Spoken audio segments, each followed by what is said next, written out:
Back to the USA, Pastor Alan Jackson Ministries. Welcome. I'm Pastor Alan Jackson. I serve a congregation in Middle Tennessee, just outside of Nashville, World Outreach Church. I have served the same church for several decades, from a church plant until today. Israel and the Jewish people have been a big part of my own spiritual formation and my own leadership in the local church and beyond. I made my first trip to Israel when I was in the 6th grade.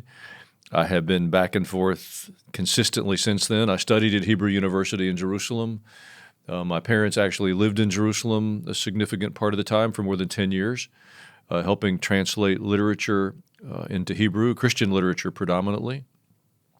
So my background with the state of Israel and the Jewish people really coincides with my whole spiritual journey and spiritual formation, which makes kind of the events that have been unfolding in the last few months, really since October the 7th, it's been more than a year now, a very unsettling circumstance. You know, there was a general attitude, I think, at the end of the Second World War that we could finally put anti-Semitism behind us. In fact, that was kind of a prevailing attitude, that never again would we see that kind of hatred for the Jewish people.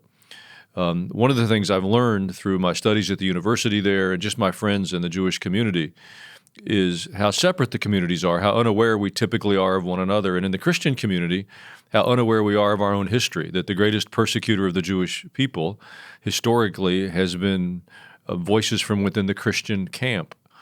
And that goes all through history. You know, Shakespeare wrote in some very anti-Semitic language in Spain with the Spanish Inquisition, the 15th century.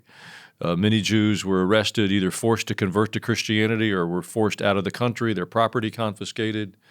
In Russia, the pogroms, you may know of Fiddler on the Roof is kind of a movie or a play that has gotten a lot of attention. It's that period, again, the Jewish people being discriminated against, hated, forced to move.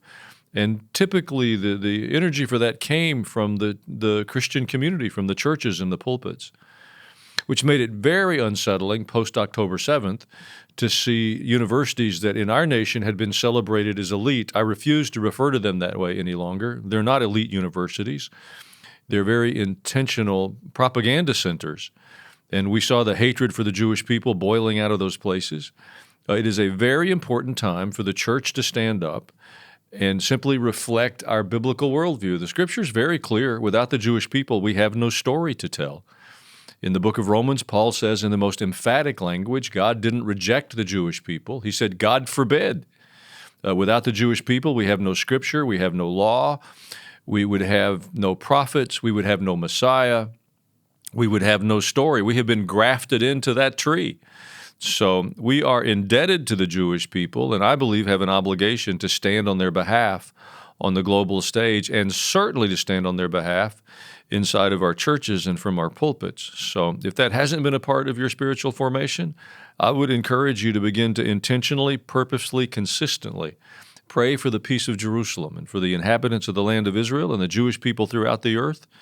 We will stand together in this present world order, ultimately to see our God worshiped. And it is an honor to stand with Israel, and I pray this adds a little momentum to your own journey.